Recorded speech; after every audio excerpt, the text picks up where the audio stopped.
A strong speaker or writer captures his or her audience by taking them on a trip.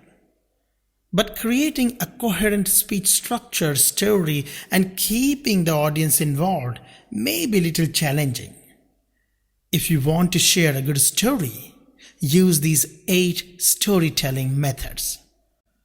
Number 1, monomyth. A monomyth, also known as the hero's quest, can be seen in stories of heroes and superheroes and mythologies.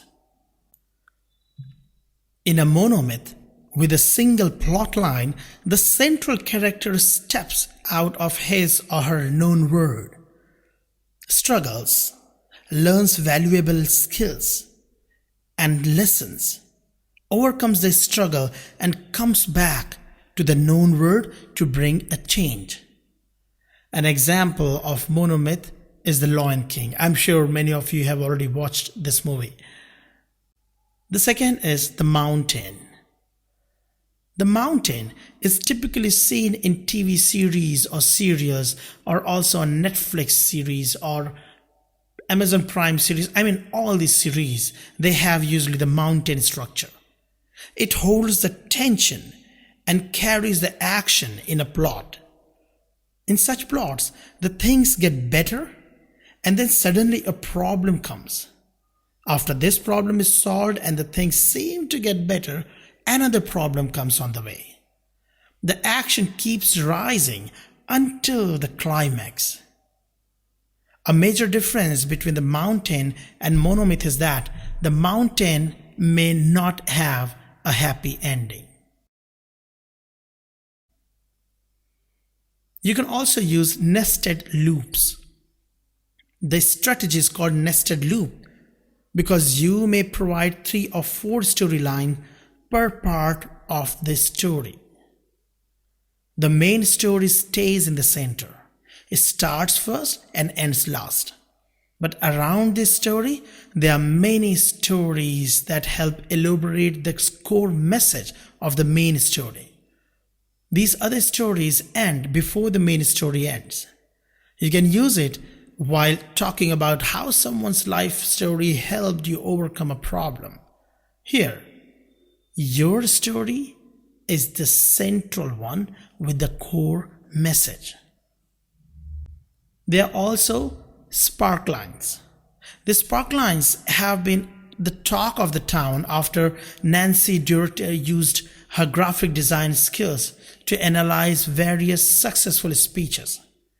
In sparklines, the speaker shows the reality and points out the challenges the listeners face. Then the speaker inspires the crowd to take action and shows the positive scenario when the action is taken.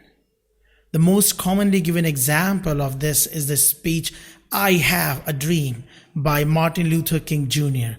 If you have not watched it, I would request you to pause this video right here and go and watch it. It's really a wonderful presentation, a wonderful speech.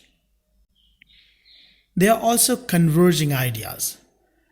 It is used to talk about successful moments or partnerships. It shows the audience how some different strands of ideas come together to form something bigger and greater. The difference between the converging ideas and the nested loop strategy is that unlike the nested loops, where a central story is complemented by other stories, the converging ideas have several equally important stories that come to a single strong conclusion. There are also false start. A false start, as the name itself suggests, is starting the story with a false storyline. A predictable storyline that unexpectedly ends and disrupts audience expectations. It is when the speaker links to the main storyline. Since the speaker tears apart the false sense of security and predictability, the audience feel in the first storyline or false start, they become very attentive for the details and messages in the main storyline. It is a great way to talk about the lessons you learn from failures and discovered a new and creative way to deal with the crisis. There's also something called in medias res. In medias res means into the middle of a narrative. It is a very good strategy for short stories where you want to grab attention of the audience.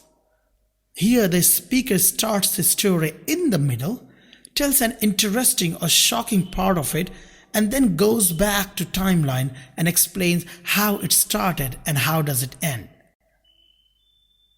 You can also use the petal structure. Just like many beautiful petals come together to make a flower, multiple unconnected or slightly connected stories can be told to support the core message and to convey the importance of the core message and action.